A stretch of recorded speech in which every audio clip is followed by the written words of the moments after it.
There are still a lot of people in Western New York and across the country who do not want to take the vaccine.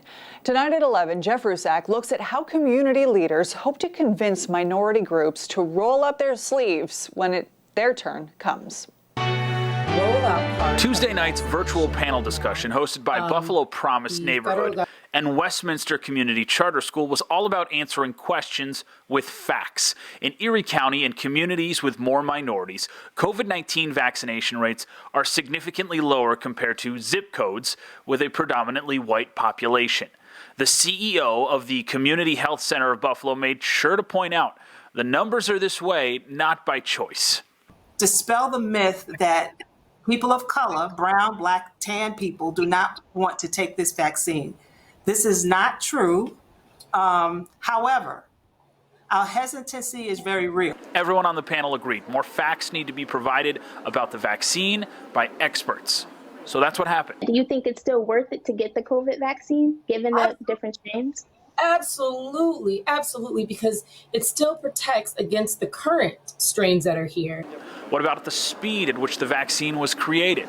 It does seem fast, but it's not really fast. So we've actually been working, researchers have been working with this type of vaccine, this messenger RNA type of vaccine, for the past 10 years. Experts harped on the source people are getting their information about the vaccine from.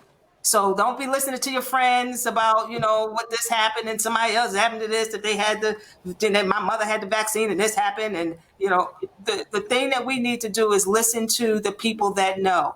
For more information on eligibility and how to get a COVID-19 vaccine, you can head to our website, wkbw.com. In Buffalo, Jeff Rusak, 7 Eyewitness News.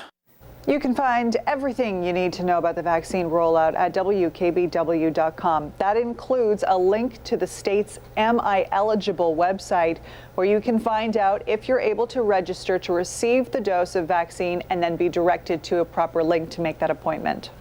There is no telling when all COVID-19 restrictions will be lifted in New York State. That is not the case in 2 other states tonight. Soon, businesses in both Texas and Mississippi will be able to operate at full capacity. Both states are also rescinding mask mandates that have been in place for months.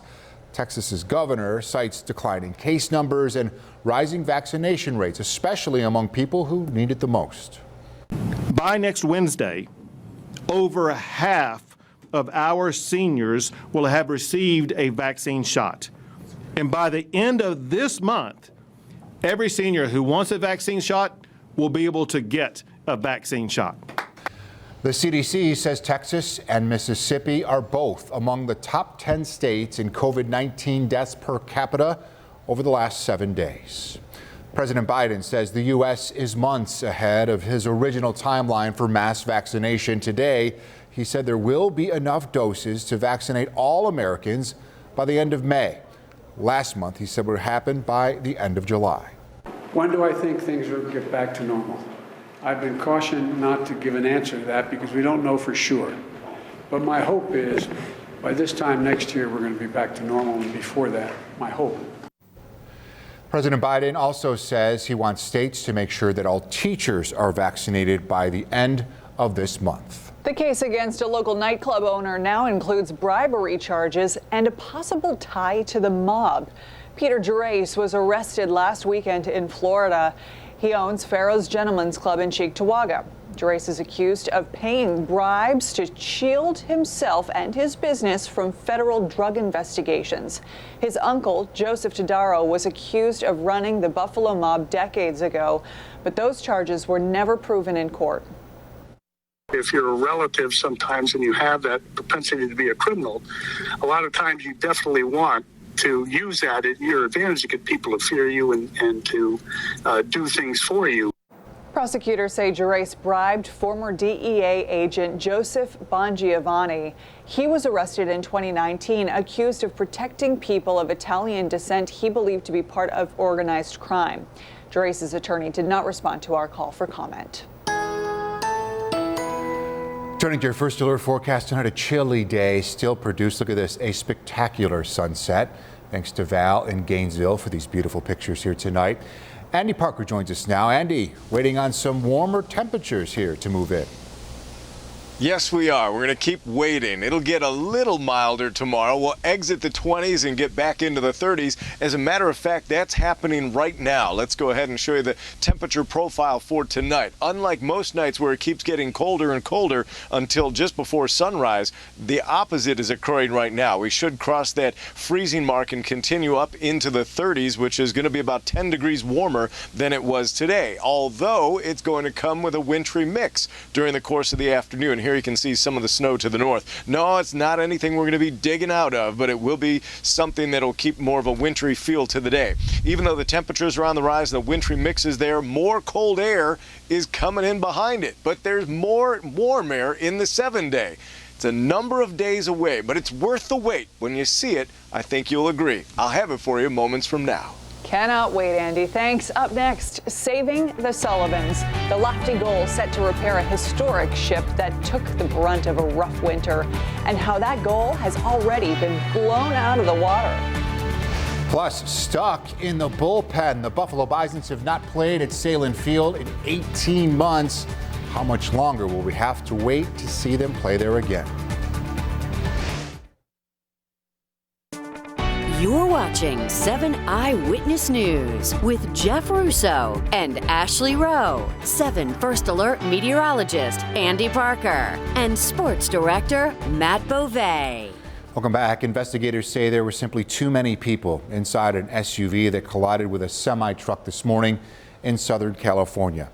As Kaylee Hartung reports, more than a dozen people died in this crash just north of the Mexican border.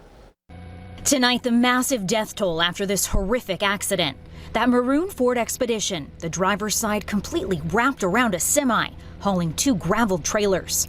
Officials say a 28-year-old man drove the SUV directly into the path of the big rig. Its driver, a 69-year-old man, just after 6 a.m. local time in Southern California. We need as many ambulances as you can handle right now. Officials say the driver and 24 passengers, including children, were crammed inside the SUV. Many without safety restraints. It seems unfathomable that many people could fit inside a vehicle. First responders finding 12 people dead at the scene, several passengers ejected, one person dying after being rushed to the hospital. Helicopters airlifting several patients. The driver of the big rig also hospitalized, but able to speak with investigators. The intersection in Imperial County, California, just north of Interstate 8, a mostly agricultural area, about 10 miles from the U.S.-Mexico border. So the big question is, why were there so many people packed inside that SUV? Officials are investigating that, but say their top priority is identifying the victims. Many of them weren't carrying ID. Kaylee Hartung, ABC News, Imperial County, California. What a horrific crash. All new at 11, we will have to wait a little longer to see the Buffalo Bisons back at Salem Field. The Bisons just announced their season is now scheduled to begin on May 4th, almost a full month later than expected. The start of the AAA season has been pushed back. The hope is that the delay will let more players get the COVID-19 vaccine. The Major League Baseball schedule is still on track to begin April 1st. Good neighbors showing off their Buffalo's strong spirit in a big way. An effort to save an historic ship from sinking has already smashed through the initial fundraising goal. A rough winter has left the USS the Sullivans in need of desperate repair. Thousands of gallons of water have leaked into the ship. It could sink into the harbor if the holes are not patched up. The Buffalo Naval Park says it has raised more than $230,000 in donations, more than double the $100,000 goal. That is good news. A staple down on Canal Side, and it starts to get you to think about warmer days in the future, right? Getting down there, out and about again, around the ships, Andy. Yeah, once we can get rid of the ice and, kind of make it look good.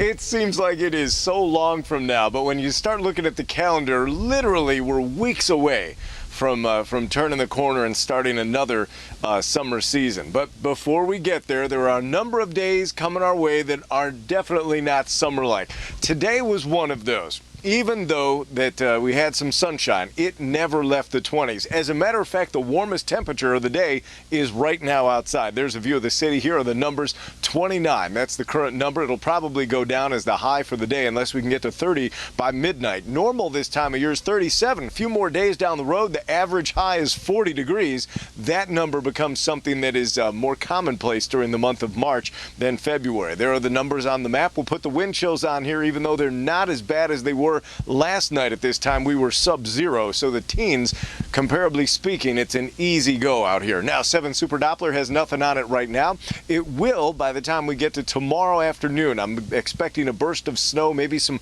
sloppy rain in there as well, but it doesn't look like it's going to be problematic. I don't think we're going to have those blinding bursts of snow and wind. It'll still be some wintry mix, but not that bad. You're not going to have to shovel this out either. 29 now, but you can see there are some milder numbers on the map, and they're in the Midwest. They will be making a move to the Great Lakes, but it's going to take until next week to get here. 30 tonight, and that's the floor. I think we continue past that. Now the winds will pick up as well. This is the wind profile that's just here on the screen, and you see how the wind gusts start ratcheting up into the 30s as we head through the overnight, but not anything that's going to reach advisory criteria like we had those 50-mile-an-hour gusts the other day. 37 tomorrow, but the 37 comes with an asterisk. It's going to have some snow and some breezes and some clouds. Let me introduce you to your midweek. Even though it is technically milder than it was today by 10 degrees, we're going to end up with some clouds and showers. There are the clouds as they come in, and then the snow showers aren't far behind. Whoa!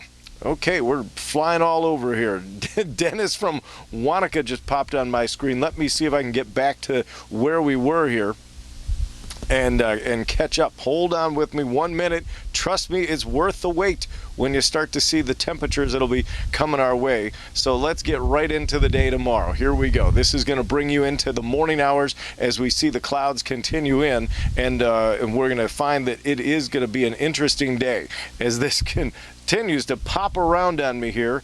It's almost as if someone doesn't want me to show you the warm weather. We're going right to the good stuff, ladies and gentlemen. I'm not going to stop. I'm bringing you the good news right now. After a Wednesday that has a few snow showers in it during the course of the afternoon, we're going to end up with numbers that take you all the way into the 50s. Now let's try this one more time as this machine is not playing nice with me tonight.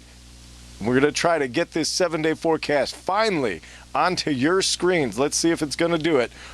All right, there we go. The first 3 are there. I'm confident we're going to get to the other 7. You can see the colder numbers there, and then we're going to start to see the warmer numbers, but it takes a while. 45 and 50 degrees. Look at that. You want to talk about a winter that doesn't want to let go. The good news is on the screen.